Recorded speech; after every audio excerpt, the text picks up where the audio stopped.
بسم الله الرحمن الرحيم نحمده ونصلي على رسوله الكريم أما بعد.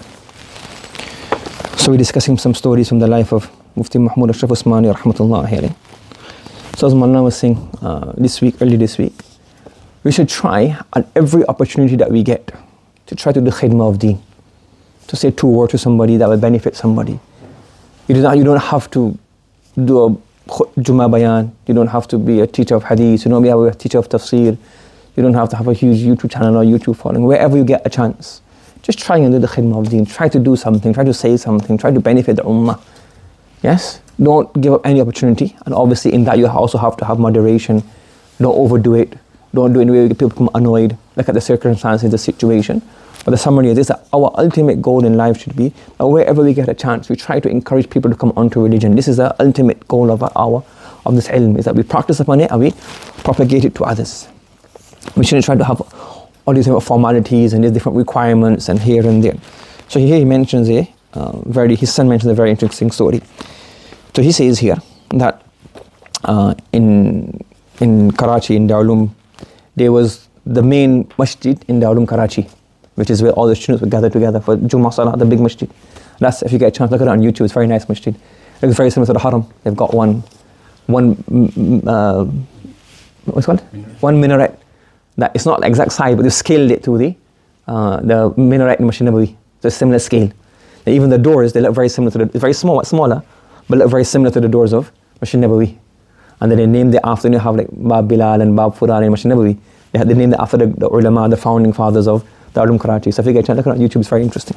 So anyways, you have one masjid in the main masjid, the Darul Masjid. And in some other place, I don't know, another masjid called Baytul Mukarram, Mufti Kisab, and another masjid there. So Mufti Rafisa was elder brother, so he used to give the bayan in the main masjid in Darul. And Mufti Kisab, Hafidhahullah, he used to give bayan in the other masjid. Yes?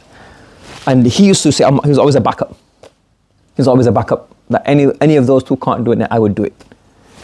Now, one day it so happened, the times are always a bit different as well. Different times for Salah. So one week it happened that both of his uncles, Mufti Taqi Sahab and Mufti Rafi Sahab, both of them were out. They had to go out for maybe they're traveling or another city for a program or whatever. None of them were there. So he was back up for one of them. Now, in this story, it doesn't mention the details, it's a bit politics. In another place, it mentioned another person wrote the same story, that another teacher was told that you have to do the bayan in one of these masjids. But he was being a bit like, I need a bit honored and more izzah. So you told me last minute, I can't do it last minute. Yes? So when Mufti Mahmud Sahab found out about this, he goes, koi baat nahi. I'm a backup anyways. I'm just here to plug the gaps anyways. I'll do both. So where he went to the first masjid, where the Jummah Salah was earlier, he done the khutbah, he done the bayan, and then he told one of the students to lead the Jummah Salah and the khutbah. And he came back to the other masjid and gave a second bayan and then the khutbah and the salah. Are you following?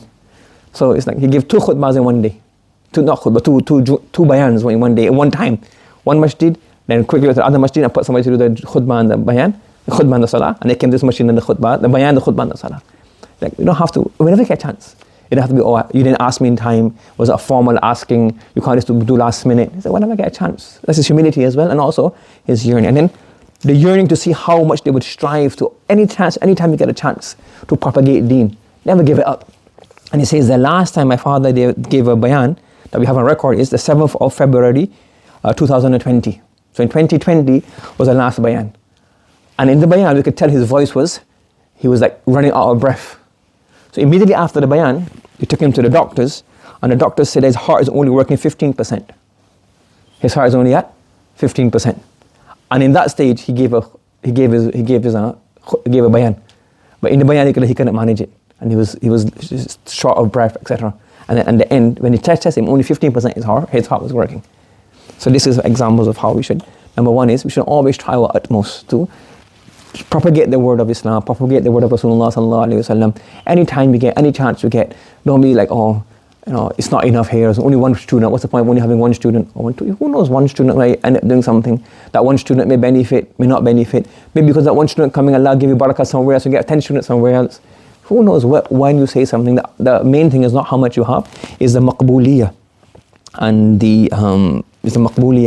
and the acceptance that Allah gives. And we don't know which amal is accepted. You may have 100 students in the class and Allah doesn't accept any one of them. Or you're choosing that lesson is not accepted. And you have a class with only 2 students, 1 student, and in that class that's accepted.